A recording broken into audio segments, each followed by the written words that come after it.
for fantasy. Take the time and you'll get what you need.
You're listening to the Alchemical Tech Revolution, and I am your host, Wayne McRoy. Good evening, everyone.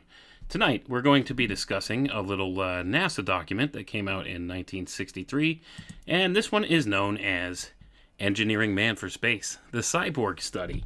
And we're going to take a special look at this in relation to how it relates to some of the studies that I've done on autism, of all things. So it's going to be a wild ride here tonight.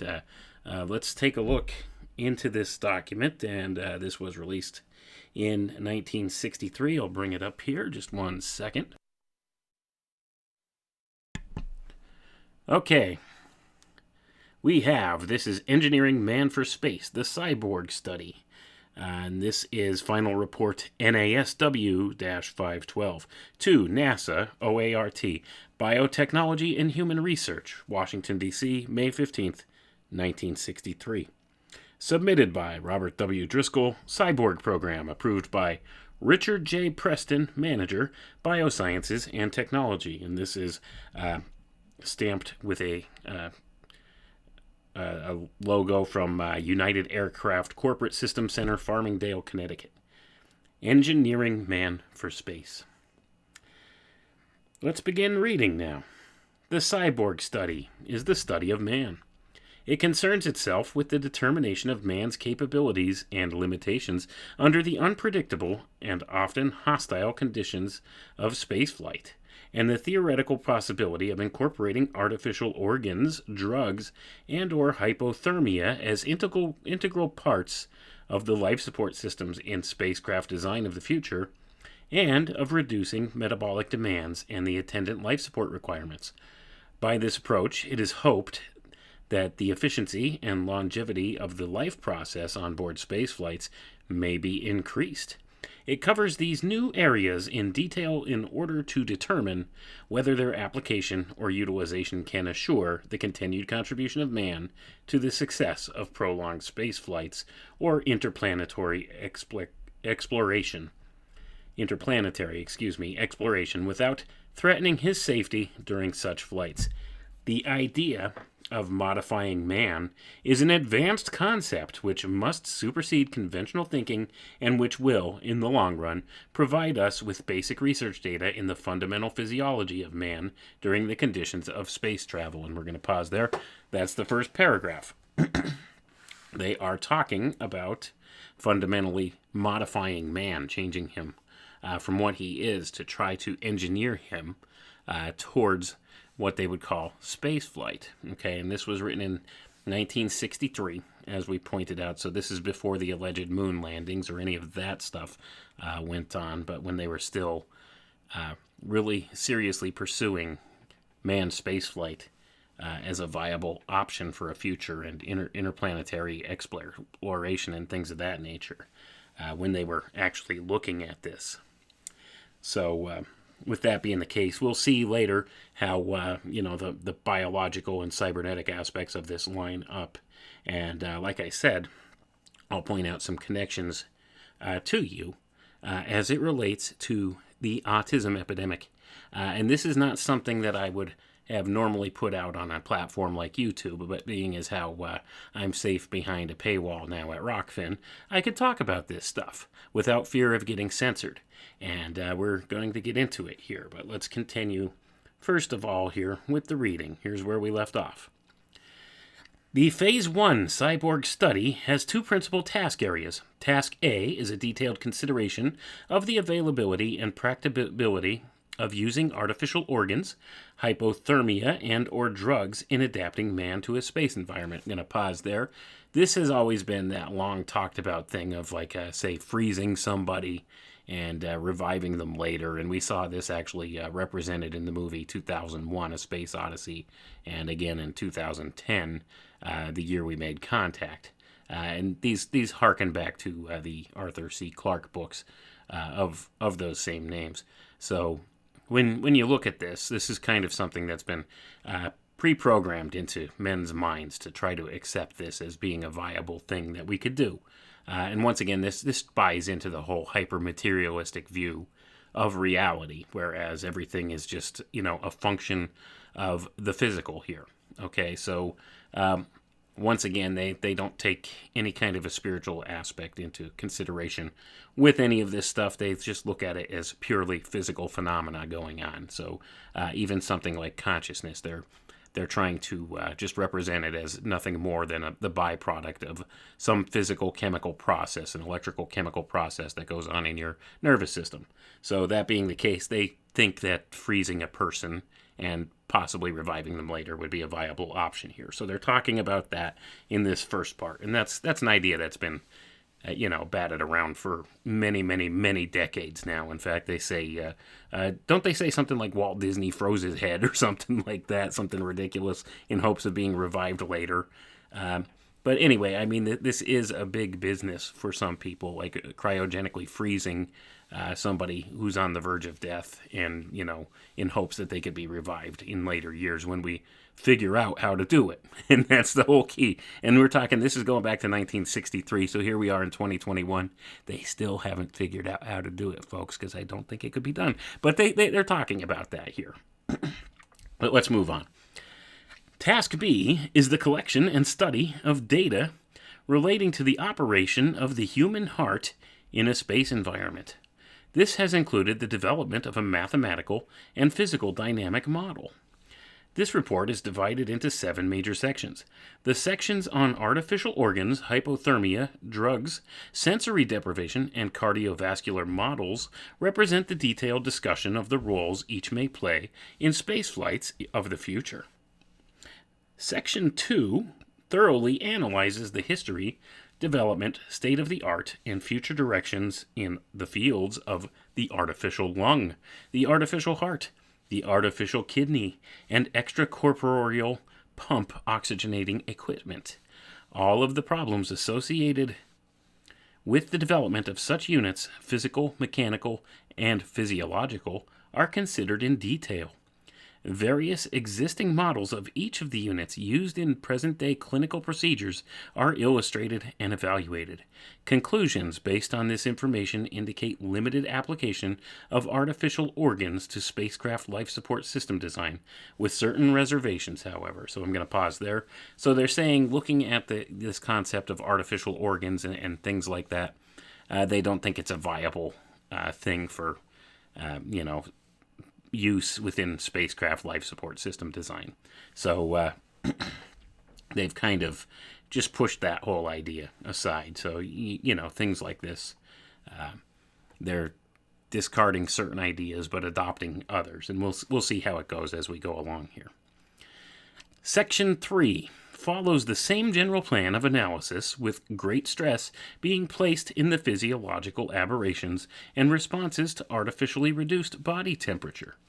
Methods by which body temperature can be lowered either by external means or electrical neurological stimulation are covered thoroughly. I'm going to pause there, folks. One thing I've noticed through this entire, alleged COVID pandemic that we've just lived through for the past year, everywhere you go, they want to take your temperature with this little temperature gun thing that they point at your head. Why are they really recording these temperatures? And many places are keeping these temperature logs. And one thing I've noticed, because where I'm employed, we have to keep temperature logs. So I've noticed that it seems, and I don't know if it's because the thermometers are not accurate or if there's really something to it, but it would appear that the average human body temperature is lower than what it used to be. Now, this would require a little more investigation to prove out whether that's true or not, but I think there might be something to it. They might be recording this information for some other purpose other than, to make sure you don't have a fever because it's a symptom of this thing. And what's not a symptom of this thing?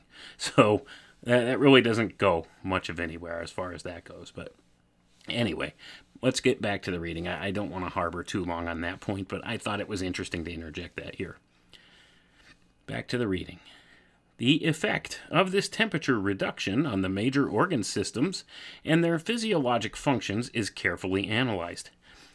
This work appears to indicate a potential role for hypothermia as a metabolic retarding element, both from the standpoint of space applications and terrestrial medical research contributions. The metabolic reducing effects of a hypothermic situation have been clearly demonstrated in many areas of clinical research. The ability, at some point in this research, to suspend animation, and it says that in quotation marks, by hypothermia becomes a significant possibility. In the preservation of red blood cells, for instance, work under Navy contract has already shown that the storage of the erythrocyte is possible for periods up to 4 years. And I'm going to pause there, folks. And this is 1963. Keep that in mind, that they're talking about this. 1963, they're talking about suspended animation. I can't even say animation right. It's been a long day. But anyway, suspended animation, they're talking about as being a real possibility. And they also talk about work under naval contract, Navy contract, that's the United States Navy, has shown that you could store erythrocytes for up to 4 years in a frozen state like that. And, that kind of thing. So that's an interesting little aside there. Let's get back to the reading, though. Tagging and reinjection of these stored cells into living systems has indicated that their predetermined life cycle of approximately 120 days has remained unchanged by the lengthy period of hypothermic preservation. Gonna pause there. So, you see, they're saying you could freeze this tissue and it doesn't affect the tissue's lifespan or life cycle. So that's kind of one of these important ideas that they're looking at for this thing. But let's get back to the reading. We'll get to the important stuff here very soon. Section 4 deals with a pharmacologic approach to the problems possibly to be encountered by space travelers. The use of drugs as adjunct or protective agents in human physiology for spaceflight considerations is not new. Extensive work has been done on the radioprotective properties of a variety of chemical agents. The section on drugs in this report limits itself, however, to a study of those agents considered applicable only in the areas of anxiety, depression, fatigue, acceleration protection, thermoprotection, metabolism reduction, and motion sickness. So I'm going to pause there. That's an interesting list of drug types for this, isn't it? But let's go back just a little bit there, where it talks about the section on drugs that extensive work has been done on the radioprotective properties of various chemical agents. Really? Well, that's interesting. So, they were preparing themselves back in 1963 and apparently beforehand for something like, say, the Van Allen belts. But, they didn't wind up doing anything for counterprotective measures against the Van Allen belts in the alleged moon landings or the moon flights from 1969 to 1972. What's going on with that? I mean, obviously they had to know there was something there, but then, the astronauts from the Apollo program claimed that they didn't even, some of them claimed they didn't even know about the Van Allen belts or that it was even going to be a problem. So, that being the case, I mean, they're kind of caught in a lie in some aspects here of one sort or another. But anyway, back to what they're talking about here. The section on drugs in this report is limited to those that treat the areas of anxiety, depression, fatigue, acceleration protection, thermal protection, metabolism reduction, and motion sickness. Now, this is going to be some interesting stuff right here. Because we're looking once again at psychopharmacologicals here. You're talking about things to treat anxiety or depression. Fatigue, you're talking about some kind of stimulants, acceleration protection, thermal protection, and metabolism reduction and motion sickness. So you're talking about substances that would alter your metabolism, okay? Make your metabolism operate differently so you don't require as much food or as much sleep, that kind of thing.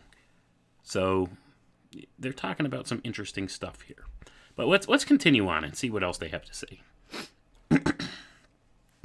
The use of chemical agents to alter physiological function in spaceflights enables the operators to eliminate many variables in physiologic function and maintain precise and predictable control over these functions. However, although there is a great wealth of information on literally thousands of such agents, there is no central information source where the complete and varied effects of these agents, over and beyond those for which they were produced, may be obtained. It is felt that such an information base should be established immediately to fill this need. This agency would not only help the medical profession, but would also make its data available to those engaged in all forms of biomedical research. And I'm going to pause right there, folks. Do you hear what they're talking about here?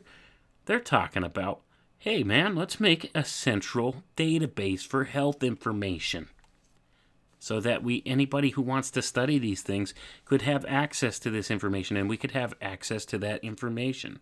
See, this is where the seed for centralized medical records and data medical records and vaccine passports and all of that stuff comes from. Right here. There you go. This is definitely pre-echoing that kind of a thing. All in the name of research, by the way. So, they always hide it under something, as mundane as research. That kind of label. And that way they could skirt around different laws, like the Nuremberg codes and stuff like that, to actually do this stuff. But let's get back to the reading. The section on sensory deprivation was heavily investigated because it is felt that this area can cause potentially debilitating effects on research pilots engaged in space exploration.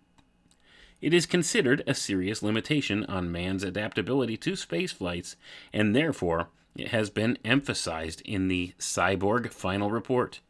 In this area, there has been extensive research, and even the most preliminary analysis indicates that in hypodynamic situations where there is minimum sensory input, depending on the conditions, serious psychophysiologic deviations may occur in periods of less than 1 hour. This section discusses the aberrations resulting from exposure to hypodynamic conditions, identifies the environmental events associated with such effects and the sensory modality most susceptible to them, evaluates the characteristics of individuals most resistant or susceptible. In addition, It investigates methods of identifying and evaluating such characteristics and analyzes the hypodynamic aspects or possibilities of the space capsule and a space environment.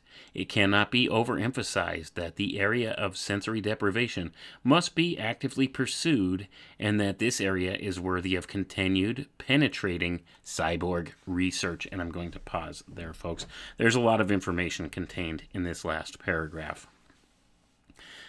Basically, what it's saying is they found that due to, the lack of, stuff to look at, I guess, out in space, sensory deprivation, that kind of thing, they suspect that this could have some psychological and physiological ramifications on people. So they're trying to determine which type of people are best suited to spaceflight, okay? Or, these type of things. Who are the best ones suited to this kind of sensory deprivation and the different things that go along with it? And also, how do we identify these characteristics and analyze them for the possibilities of doing this? And how long is it that people could withstand some of these different conditions, and what can we do to counter this sensory deprivation? So that's kind of what they're looking at here.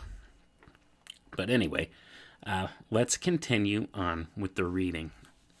Section 4 discusses the operation of the human heart in a space environment.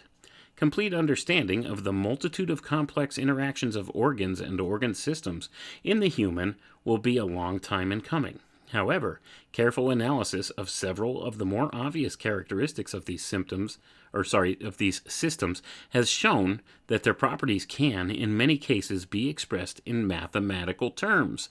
The subsequent ability to duplicate and simulate any or all of these functions in terms of mathematical analogs will lead to an improvement in our understanding of the basic mechanisms and controls which affect the human system operation. And I'm going to pause right there, folks. This is 100% what cybernetics is all about. It's the study of systems control. So what they've done here is they've applied mathematics and algorithms, and they've tried to quantify how the human nervous system, how the human cardiovascular system, how the human anatomy in general works. Okay, so they've applied these different cybernetic principles to that. They've quantified and figured out ways to tweak these different things. So that's what it's talking about here. This is cybernetics through and through. That's what cybernetics is. It's the study of systems control, the science of systems control. That's cybernetics. And cybernetics in and of itself is actually a perversion of the ancient alchemical sciences. So that being said, what they're talking about doing here is trying to engineer the human nervous system and the human cardiovascular system to something more desirable for spaceflight. Okay, and in order to do that, first they have to express and quantify what these different properties of these different organ systems and stuff of the body are. So that's what they're talking about doing here. Anyway, let's get back to the reading here. Where did we leave off? I think we read this part, but I'll read it again because it's important. The subsequent ability to duplicate and simulate any or all of these functions in terms of mathematical analogs will lead to an improvement in our understanding of the basic mechanisms and controls, and I'm going to emphasize the word controls, which affect the human system operation.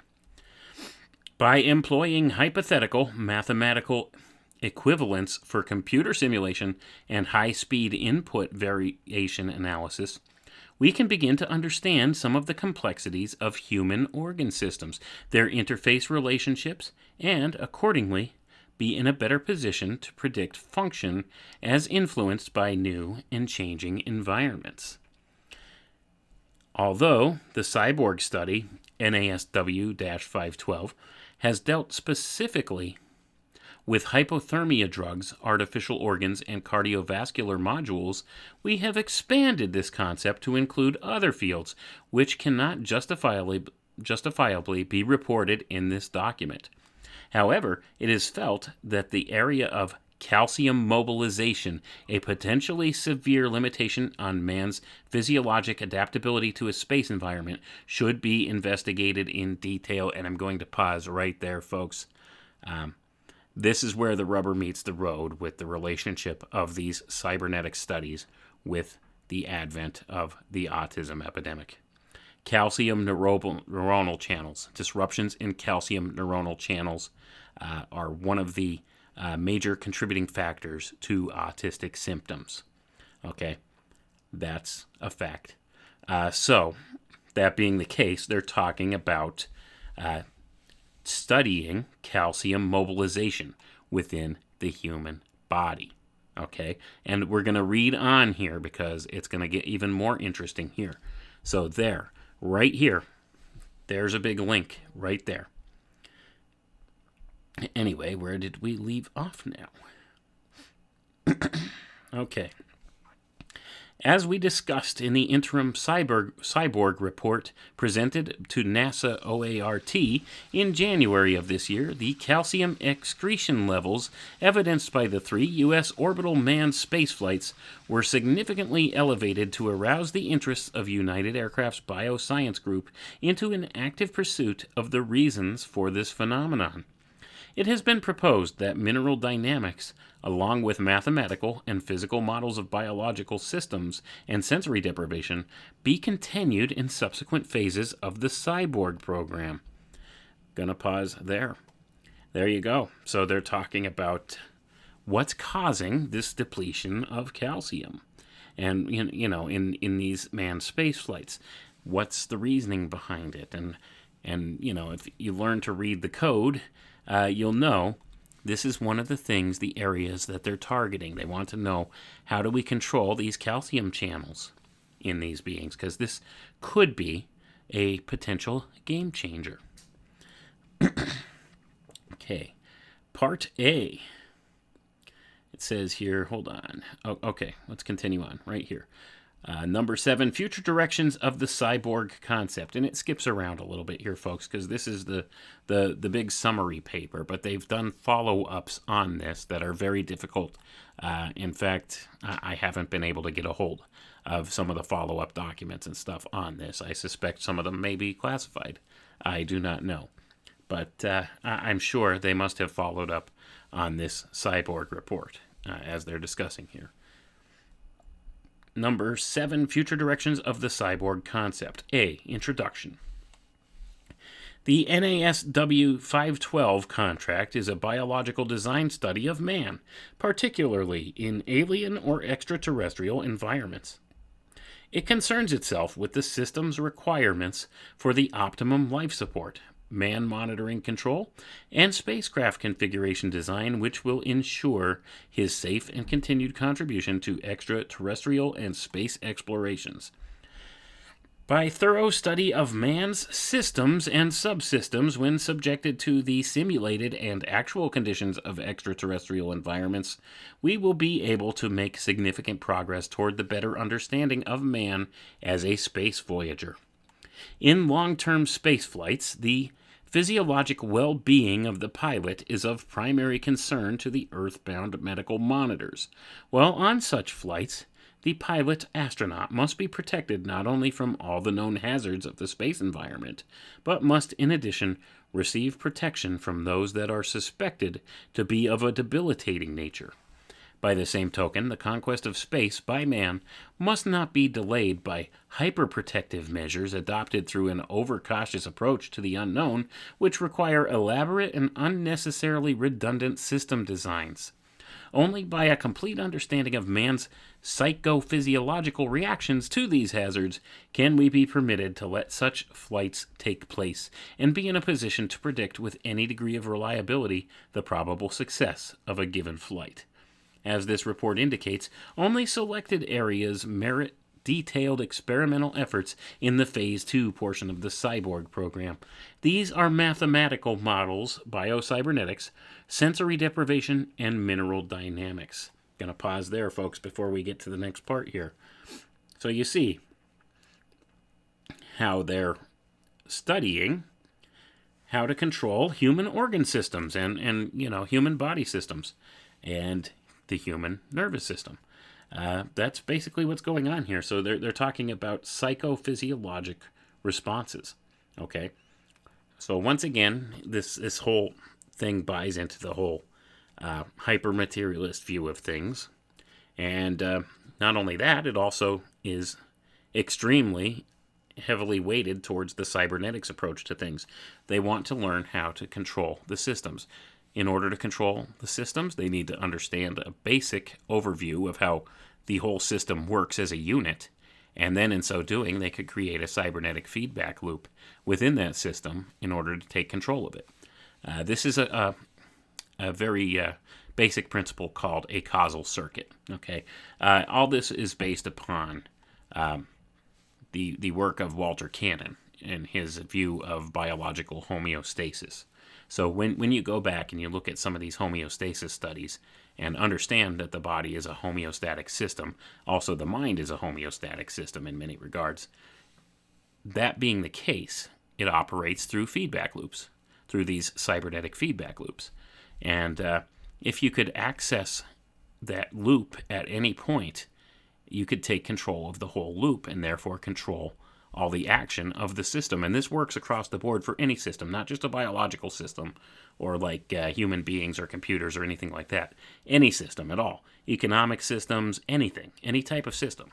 It's a concept called a causal circuit. You introduce something new into a portion of this system, and it creates this effect through a feedback loop. So you could loop back and retrieve information on the backside of that, and then use that information to keep forward feeding the information through, or new information through, and thus you could take control of a system in that means, and that's exactly what cybernetics is about. So when we're talking about things like biocybernetics, which is the next section here, section B, biocybernetics, it's talking about trying to figure out the ways to introduce this causal circuit into a person to, effectuate control, pretty much. But let's read on here. Section B, Biocybernetics. The ability to determine the performance of several aspects of the human organism while it is subjected to the stresses of spaceflight without risking an astronaut's life can be accomplished with a large measure of success by terrestrial simulation.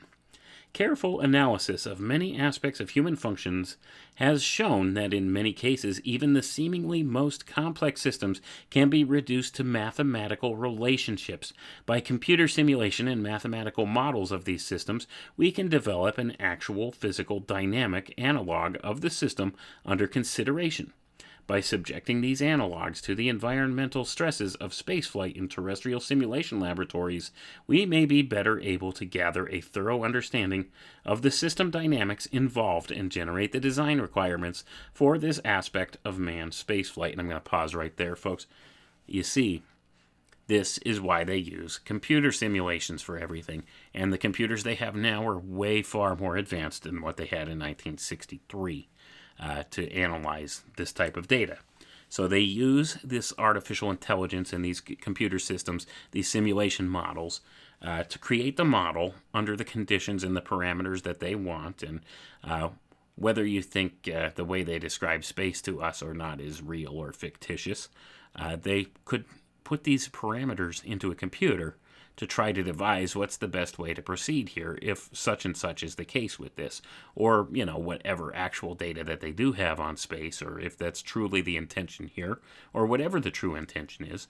They could program those parameters into one of these models and see what kind of reactions they could get and how they could control the system in what way to get the result that they're looking for. So that's why they use these computer models and the artificial intelligence and everything this way. And they've kind of entrained the artificial intelligence to reflect what it is exactly they're looking for so that they could have this total control. And in so doing, they're trying to achieve parity between human intelligence and artificial intelligence. And they're going to do so in the way where they bring human intelligence down to the artificial intelligence level, not the other way around like people think. The transhumanists, they push the notion of man merging with machine and becoming more intelligent, okay? That's not exactly the case, okay? They cannot create a machine that duplicates human cognition. They've never been successful in doing so. They could create computers that could calculate things really fast, sure. But that is not the same as the human brain. Human cognition and consciousness operates on a much greater level than any machine that they've ever built. So their solution to this problem is to pare down human intelligence to be fit with the artificial intelligence. And that's one of the ways that they've gone with this whole cyborg notion here. But let's continue on. Phase 1 of the Cyborg study has been concerned with the basic problem of conceptualizing and defining specific system components of man and the functioning of these components in an extraterrestrial environment. As part of Cyborg, considerable effort has been devoted to the synthesis of a nonlinear mathematical model of the human cardiovascular system designed to reproduce the salient features of its functioning under several environmental conditions and, possibly, under certain types of psychological inputs. In the continuation of the cyborg concept in Phase 2, efforts will continue to be devoted to the development and exploration of a cardiovascular system model and will be extended to other human systems and subsystems. It is recognized that the experimental verification of this analytic model in all detail cannot be undertaken without access to a gravitation-free environment. It is possible, however, to perform significant experimental work in animals, which have been subjected to surgery in which their carotid sinuses and other baroreceptors have been denervated. These animals can be thus regarded as pseudo-weightless from the cardiovascular viewpoint and hence can be used in studies designed to evaluate the responses of the cardiovascular system to certain standard inputs, such as would be encountered in rapid re-entry from a deep space mission. And I'm going to pause right there, folks. Let's back it up a couple sentences there, shall we?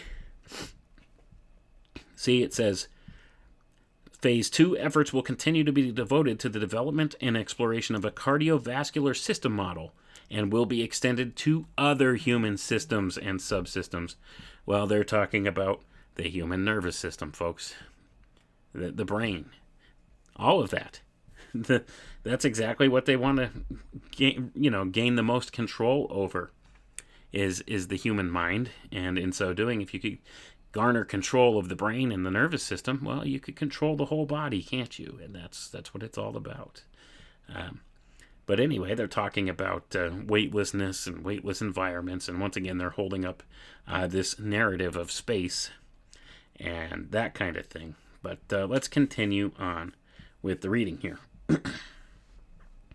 Since one ultimate objective of this program is the design of sensing and processing systems, it must be emphasized that ultimately some aspects of this work must be performed under actual operational conditions in man. It is not possible or desirable at this time, however, to do more than point out the necessity for this ultimate test. Additional understanding of human cardiovascular dynamics can be expected to improve the precision with which we can specify more nearly optimum sensor processing systems. For example, blood flow or vascular current is an important but difficult to measure physiologic parameter. It is conceivable, as shown by F. Cope, that blood flow can be determined indirectly from data on blood pressure and blood vessel compliance. Relationships such as the one indicated above have been investigated as part of Phase 1 and should certainly be further studied in this proposed program. The availability of molecular integrated circuit techniques makes it entirely conceivable that once a set of rational requirements has been generated, small sensor processor units can be designed which will handle the data in a manner which will permit the display of more meaningful cardiovascular variables. Even in those cases where it is not feasible or desirable to incorporate the data processing elements in the sensor packages themselves, the processing methods can still be incorporated in suitable computing devices for remote handling and display. Cell phones. After this objective is accomplished, studies will be undertaken to explore the utility of preparing analog packages of the human vascular system. Such packages, once developed, would prove useful in both terrestrial experimentation and in the preliminary exploration of the extraterrestrial environment. And I'm going to pause right there, folks. Okay, they're outlining all the ideas here, why they think it's important to study these systems. And it is important to study the human biological systems to some degree or another, but they're talking about using ubiquitous sensors to gather data points on this and be able to control the data flow and understand the cause and effect relationship of the data. So that being the case, they're speaking primarily about the cardiovascular system here. But this is just one system of many that they intend to do this with. And I'm talking at this point here in 1963. These studies on all the systems have since been done, I'm sure. But anyway, let's continue on here because we're going to get to the good stuff here very soon. Part C, sensory deprivation. This area has been included in the Cyborg study because many reported effects of sensory deprivation constitute a serious modification of normal functioning, and there are grounds for supposing that the space capsule constitutes a restricted environment which provides significantly less sensory stimulation than that to which humans are usually accustomed. A major contingency which must be guarded against on any extended space mission is the induction of hypodynamic conditions as a result of a failure of any component. For example, loss of power could result in the cutting of communications with Earth Station. In order to maximize the probability of survival, it is essential that design requirements be specified and devices be incorporated which will maintain the sensory environment at a high dynamic level. The major purpose of the proposed study is the identification and evaluation of the means by which man can be prepared to cope successfully with the many psychological stresses which may affect him during long-term space missions. And I'm going to pause right there, folks. Who likes to look at computer monitors all day? And who is fascinated with computer devices and electronic devices? Who could sit and spend hours in a very small space and just, be content to use an electronic device or stare at an electronic device all day? Well, I would say society at large today, but I would say specifically people on the autism spectrum. This is a known commodity, and I believe, I can't really give any direct evidence of this, but things that we're looking at in this paper kind of give some kind of a clue to such that this has been purposely engineered in our society. So, that being the case, we could continue reading here, and I'll point out some other interesting facts here that this brings out. So, where did we leave off? The need for this work arises because man is basically a biological organism designed to operate within the parameters defined by the Earth environment. Despite a remarkable degree of overdesign, there are many areas in which man's capabilities fall short of requirements posed by such missions. And I'm going to pause right there, folks. You see, it says despite a remarkable degree of overdesign. See, it's saying man is overly suited for this task. See, he's not content to sit in a confined little space to do something like this. So we need to engineer that out of him. Okay? And it says here, man is basically a biological organism designed to operate within the parameters defined by the Earth environment. So here's the thing. They want to re-engineer the parameters that he's designed to work in. Okay? So not necessarily the Earth environment. And what do we see going on all around us? Well, it's the pull away from nature to the unnatural, the artificial.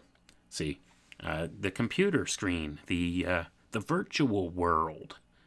You understand? You see what's going on here? Anyway, let's get back to the reading. On the basis of the present analysis, time structuring events such as programs of moving displays, sound, and recorded material of interest to the crew seems to merit investigation. Gonna pause right there, folks. What was I just talking about? Who likes to stare at computer monitors all day? Who can watch the same types of entertainment over and over again all day long? Well, the public at large nowadays, we've kind of been conditioned that way. We're very content to just, look at our cell phone all day or a computer screen, anything like that. But specifically, people on the autism spectrum have this kind of affinity to these technologies, especially a touch screen or, these computer monitors, this kind of thing. So was this something that arose naturally? Or was this something that was designed into our environment? Or are we being adapted for such things? Yeah, I think there's a lot of circumstantial evidence to support that theory. But anyway, let's continue on with the reading. Okay. Other activities, such as problem-solving requirements and sequential tests, may be promising. The design requirements of such devices should receive the highest priority. By presenting to the pilot changing patterns of sensory inputs, we may be able to control his possible lapse into a state of sensory deprivation and prevent its attendant incapacitating effects from ever occurring. In addition, it is felt essential that means be formulated which will have the capacity to monitor the status of the central nervous system.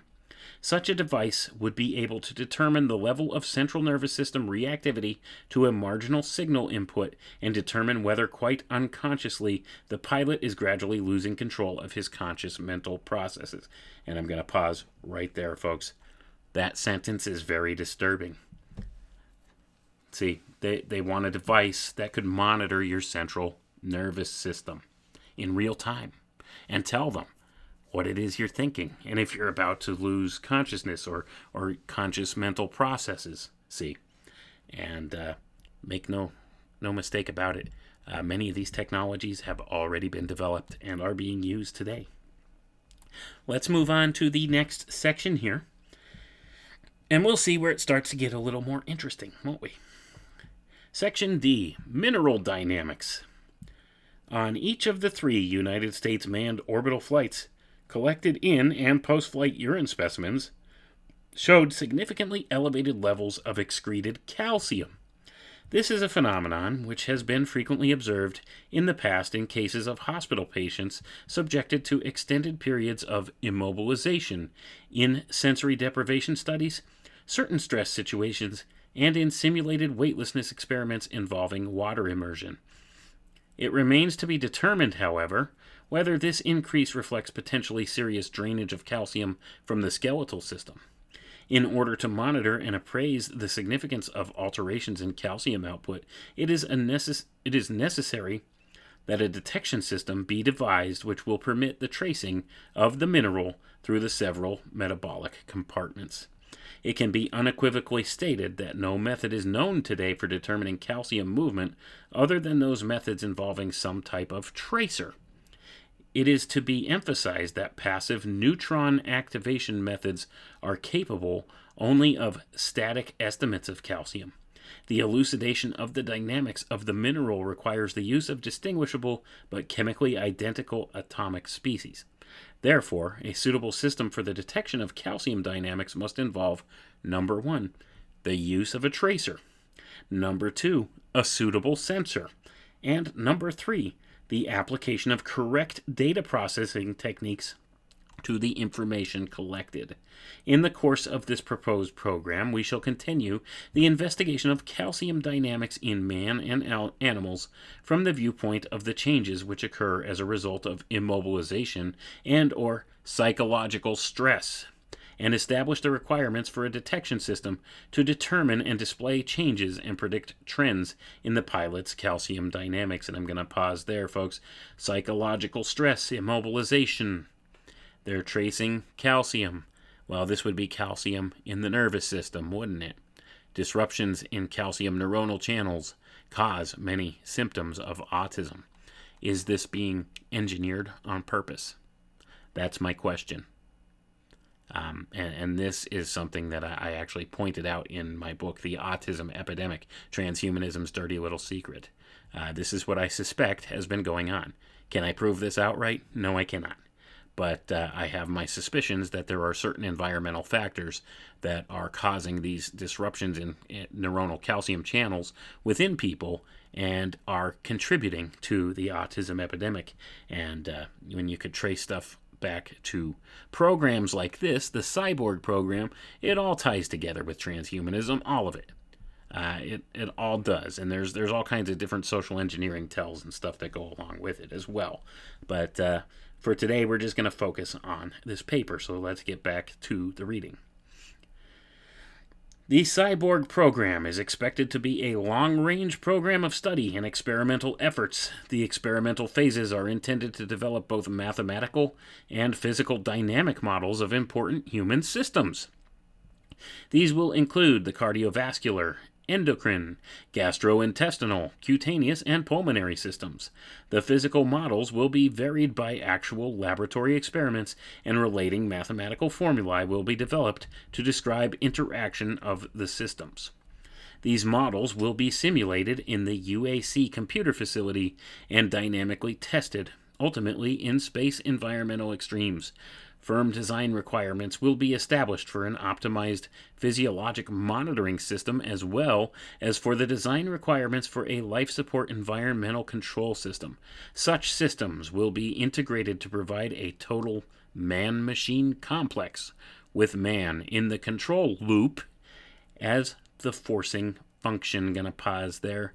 Control loop, cybernetics, feedback loop, man-machine complex. You hear that?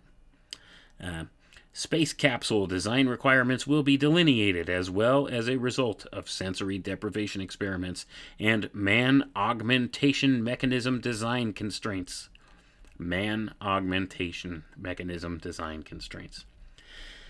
These design requirement groups will be developed in such a way that a relatively simple modification scheme will allow the requirements to change and update the state of the art as time progresses.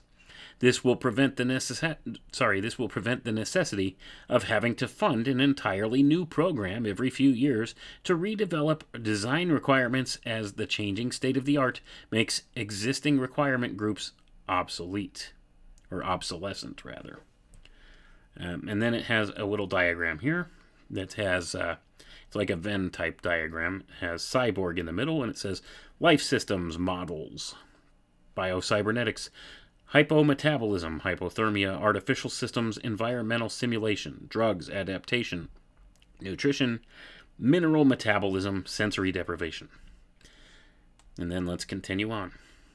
Out of the Cyborg program, we will be able to understand considerably more about man, his systems and his subsystems, methods for augmenting and extending his limitations, which will be compatible with the state of the art, and the applicability of man in a space mission will be derived from Cyborg in an effort to obtain the maximum integration of man into a man-machine complex. Gonna pause there, folks. Transhumanism. It's talking about transhumanism, folks. That's what it's all about.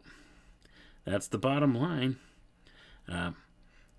Augmenting and extending his limitations, making him compatible with the state of the art. It's crazy. Maximum integration of man into a man-machine complex. Yeah, man, this is what it's all about. Cyborgs, transhumanism. That's what they're talking about.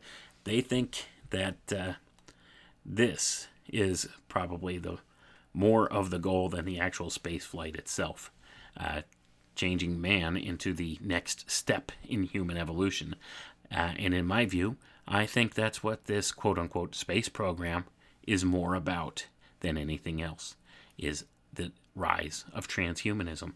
All the studies and stuff that they've done, all the sciences they've developed, that's what it's about. They've figured out ways to manipulate not only man's belief systems, but also man's behaviors and man's outlook and worldview.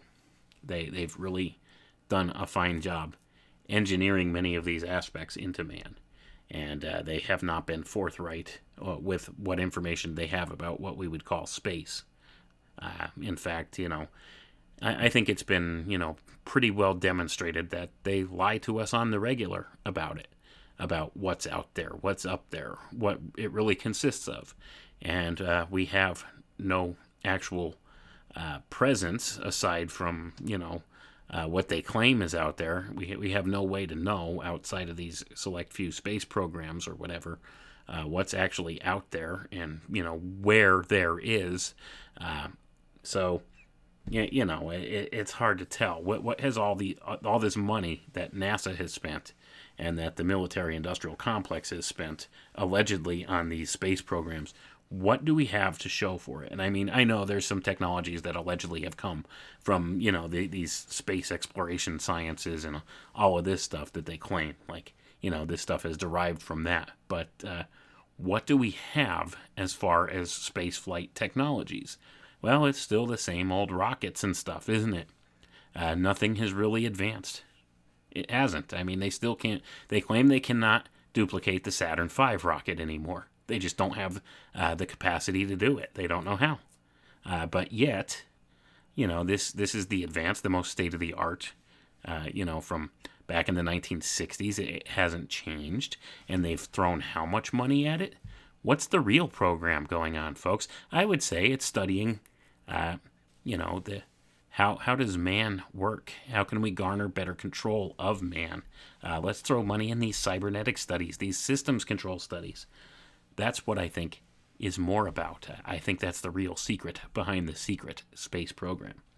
But anyway, let's finish up with the reading here and call it a night. Back to the reading. Hopefully, we will evolve a model of the central nervous system during this period. This is an ambitious task, but must be earnestly assaulted if such a worthy undertaking is ever to be completed. And I'm going to pause right there, folks. That's not me talking. I'm reading directly from their words. I'm going to read that again. Let that sink in, okay? A couple key points, key words here, okay? Hopefully, we will evolve a model of the central nervous system during this period. This is an ambitious task, but must be earnestly assaulted if such a worthy undertaking is ever to be completed. Do you hear the intention in that, folks? Evolve, assault, central nervous system. I'm telling you, there's got to be something to this. You don't use words like assault in something like this. And when you're talking about maybe studying something per se, that word was very carefully selected. Make no doubt about it. Any type of a white paper like this or anything like this, the words are chosen very carefully. They chose the word evolve, evolve a model of the central nervous system during this time. And I would, place the educated guess that that's exactly what they've worked on doing. And that's probably more what your quote-unquote secret space program is all about. That space between your ears, folks. That's what they're talking about, and that's what they're trying to get a hold of. And that's the whole secret behind the secret space program. Let's finish up this last paragraph here, and we'll call it a night.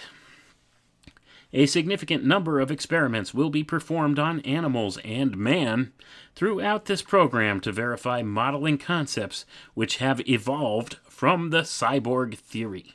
In this way, Cyborg will accomplish its mission by providing a better understanding of the biological design of man and relating the impact of this understanding to compatible hardware systems. And that's the end of this short paper that we looked at tonight, folks. There you go. Transhumanism, baby. That's what it's all about. That's what they're looking for. I would argue that I think they've succeeded in engineering some of these different desired traits into humankind, and I would suggest that a lot of this has been done under the auspices of this secret space program and various ideas like that. And I think it does cross over into the realms of things like the autism epidemic and the plethora of different central nervous system problems people have now, and neurological disorders and psychological disorders. I think this has played a heavy hand in that. I think it's a study program.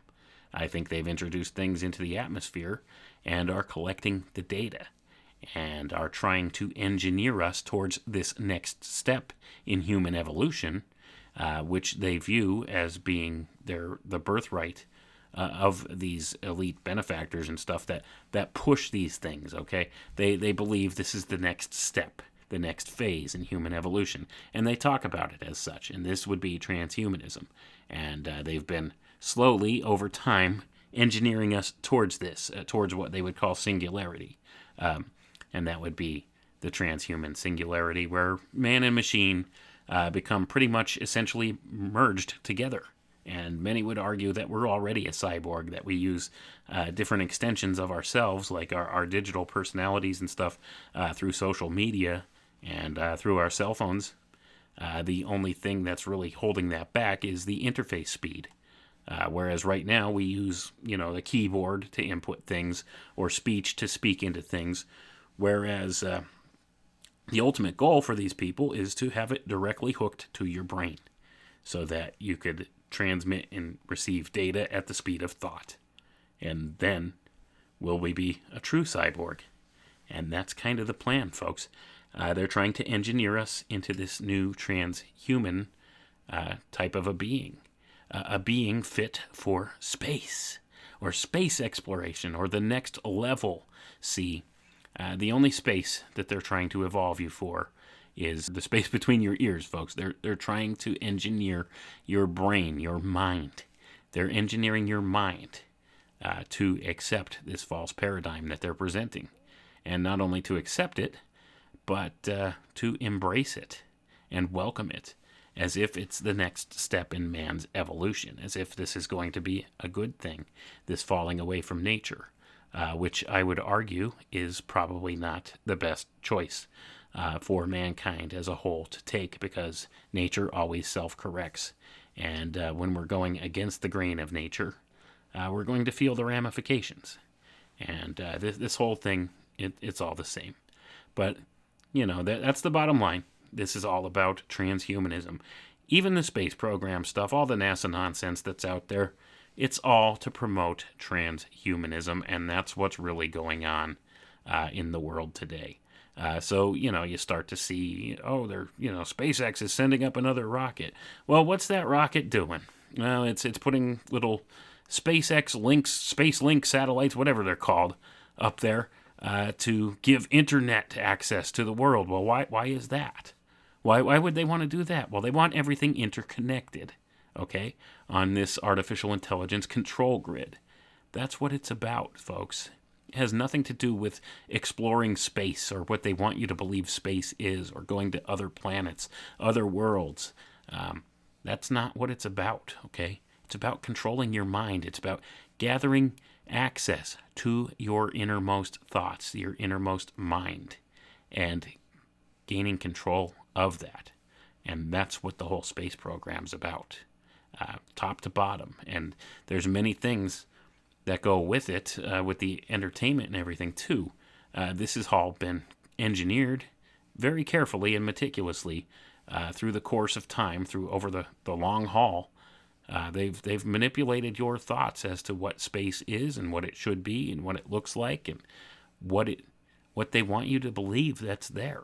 But they've never really been forthright with us about what's up there, or if they've even ever gotten beyond low Earth orbit, if that's even possible. So that's the thing. I mean, we have to take their word for it, because there's only a select few conduits that have ever explored out there in space, allegedly, or been up there. So that being the case, we could not really be sure at this point, and just have to kind of take their word for it. But when you see documents and stuff like this that talks about engineering mankind into something else that's more suited for this alleged space, you have to start wondering what's really going on. And, connecting the dots isn't always easy, but sometimes you come across something that really opens a door for you. And this is one of those documents that really opens a door and puts a connection there and connects some dots that were kind of missing before, at least for me. So that's where I'm coming from with that. But anyway, folks, it's been good having you here. Thanks for listening, and we'll catch you next time. Have a good night.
Introducing the new home for free speech, Free World FM, the alternative to the alternative.